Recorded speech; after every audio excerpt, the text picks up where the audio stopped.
বাপ থাকে 3 মাস এই ছেলের কাছে, মা থাকে 3 মাস ওই ছেলের কাছে, অথচ এই মা বাঙ্গা করে, সূর্যের আলো ঢুকে, বৃষ্টির পানি পড়ে, থাকার জায়গা নাই, একটা খাট ভালো ছিল না, 5টা সন্তানকে বুকের মধ্যে নিয়ে শেষ সন্তানকে বুকের দুধ খাওয়াই সারা রাত পার করে দিয়েছে, না ঘুমাই না ঘুমাই। কথা বলেন ঠিক কিনা? একজন মা 6টা সন্তান রাখতে পারছে, 6টা ছেলে, একটা মা রাখতে পারে না, একটা মা রাখতে পারে না। এর চেয়ে বড় অবাক আমরা কি হতে পারি? আল্লাহ যে গজব দিয়ে ধ্বংস করে দেয় না আমাদেরকে, এটা আগে শুকরিয়া করতে হবে, শুকরিয়া করতে হবে। কথা বলেন ঠিক কিনা? আল্লাহ পাক আমাদের সবাইকে বুঝার তৌফিক দান করুক। আমার আওয়াজ শুনছেন?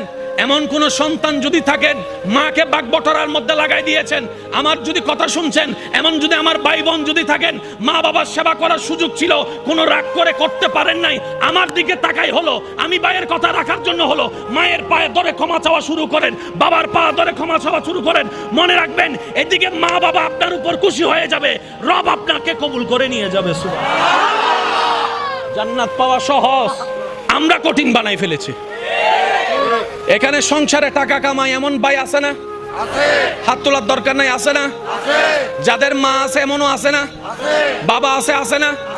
আমার একটা আবদার মনে রাখবেন, আপনার মা বাবা যদি আপনার টাকা দিয়ে ওনাদের পেট চলে, যেটা আমাদের সমাজে বলে আর কি, আপনি চালান আপনি খাওয়ান, এমন যদি হয়, এই কথা কখনো চিন্তায় আনবেন না আমি আমার মারে খাওয়াই, এই কথা চিন্তায় আনবেন না আমি আমার বাবাকে খাওয়াই, বরং ওনাদের উসিলায় আল্লাহ আপনাকে কামানোর তৌফিক দান করেছে।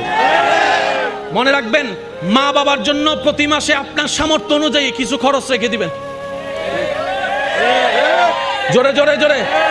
প্রত্যেক মাসে সন্তানের পক্ষ থেকে মার জন্য একটা আলাদা হাদিয়া দিবেন, বাবার জন্য একটা আলাদা হাদিয়া দিবেন, ওনাদের যেন চাইতে না হয়।